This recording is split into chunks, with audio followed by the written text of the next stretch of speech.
Will the United States default on its debts? We're going to talk about it on Today in Mortgages. Hey, what's up, Dream Makers? We are back with another episode, and we got Rich Jefferson back on the call with us today, and we're here to discuss what is happening with Congress. Rich, they can't get their stuff together, man. What's going on? It seems like we go through this every few years. We go through the same thing. Yeah, and you know what's really troubling about this is that we are just starting to recover in our industry with so many things working against us in the past year, really. And we have this impending debt ceiling, debt looming disaster that is about to strike if Congress can't get its act together, and they seem to not care that much. So, Rich, give us a real brief primer on what's going on. Well, this Zillow analysis came out and said, listen, if we go into default, that we could see interest rates as high as 8.4%. Yeah, And jeez. that is likely. I mean, listen, government treasury bonds are a safe haven for investors. If that comes into question at all, then the cost of everything is going to go up. So we don't want to touch that. Our rating is very important globally, and we really need to get through this pretty quickly. Yeah, and so what we're referencing here is a study from Zillow. There's a billion articles out there that picked up this data. I read one from Fortune. There was one in Bloomberg, on CNN, literally everywhere. But the quote that everyone is pulling out says, Zillow warns that mortgage rates could increase to 8.4%, up from the current rate of 6.3 on average, leading to a 22% increase in typical mortgage payments. So 22% increase is going to price a lot of people out. Man, we've been fighting this all year. We're finally getting some relief. Rich, what are we going to do when if this happens? Well, like the analysis does claim, is that this probably, the worst case scenario probably won't happen. Yep. But if it does, we're in for some more pain, definitely. Whether it's short term or long term pain, that's an unknown. But we could definitely see interest rates rise. Look at today. Just today, May 16th, we got some retail numbers in, we got a bunch of different things, and now the 10-year treasury is, sniffing 3.6%. We could get there today. And so that interest rates pretty closely track the 10-year treasury, and if that's rising, so are interest rates. So that 6.5 interest rate that we have right now is likely to jump to, well, we're seeing it jump today already. Right. And so it's just causing more problems out there. And so, really, the best we can do is just hope and pray that Congress gets its act together, that they figure out either a compromise or one side says, you know what, this is more important than politics. We have to raise the debt ceiling. But, Rich, I'm not going to get into politics here, but how confident are we that this could happen? It's not likely to happen. I really hope you're right. I really hope It's you're right. not likely to happen. Look, it doesn't matter what president, what party, the debt ceiling has always been raised, but that's just kicking the can down the road. I mean, we need some spending cuts. It's just, where do you start when Yeah.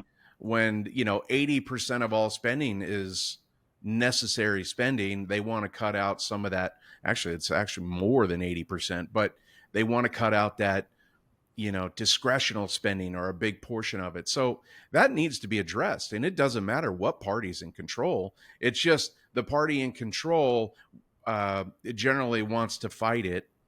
And,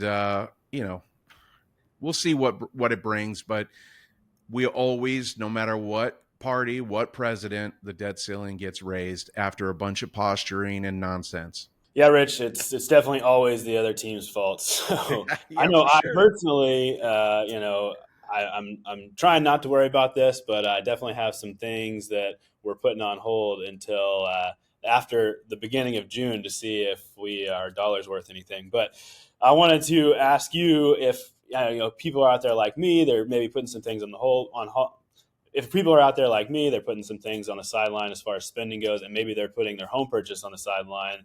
How are we coaching our loan officers through this right now, and what are we telling them to tell people? Well, one, we're trying to keep spirits high because there's a lot of fatigue out in the market with buyers. They're not sure when to buy, what to buy, how much they can afford. So we're just coaching our clients. We're trying to put them into the best products. They all want to buy. So we just need to find the right property, which of course is limited. And then we need to find the right terms to a mortgage or programs. And so we're just coaching them to stay positive and to dig deeper and really show our clients, what products are available and what fits into their scenario. Yeah, the only people that are succeeding out there right now are the people that are investing in relationships with their buyers. So that's something that we're coaching on. Rich, thanks for bringing the goods on this today. You got any other things you want to say about this? Yeah, this is a real thing. Yeah. A default and a credit rating reduction for the U.S. is a real thing and a real probability. But let's hope they get their stuff together and just get through. And we can now. We look at this thing and you think, oh, geez, rates could go up above 8%.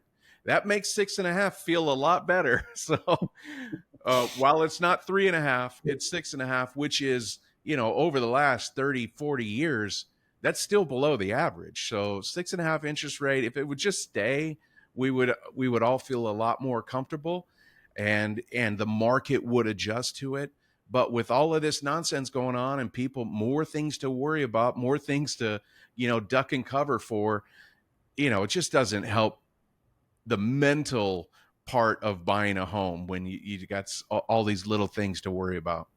It's so true. And this political posturing, it can have a lot of damage. And even if we do get the debt ceiling raised, last time this happened, they did that and we still got a credit rating downgrade. So we'll see what happens. Either way, it's going to have an effect and we just have to keep paying attention to it. But what we talked about today and what the most important thing is just to continue to talk to and coach your buyers and borrowers out there. So Rich, thanks so much for joining us today. Hey guys, if you liked what Rich was saying today and you want to get more coaching and insight like this on the market, on mortgages, Rich is delivering the goods every day to our company. So if you're interested in how you can get that, click the Grow link in the description below, and we will talk to you about how you can be a part of the best network in mortgages. Rich, again, thanks so much for joining us today. Everybody out there, thank you so much for watching. If you liked it, give it a like, a subscribe, share it with a friend. We'd love to get out in front of more people and help make mortgages make more sense.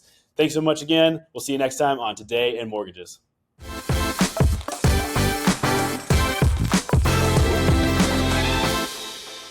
Today in Mortgages is produced by Network Funding LP, which is an equal housing lender, NMLS 2297. The content of this program is meant to be a commentary on mortgage and real estate news, and any discussion of rates and or products should not be taken as an individual mortgage or home buying advice or pricing estimates. And any commentary on this show should not be considered a promise to make a loan. All applicants for a loan must qualify, and you should consult a professional regarding your individual loan scenarios for your financial situation. Visit our website at nflp.com/licenses for all state licensing and other legal information.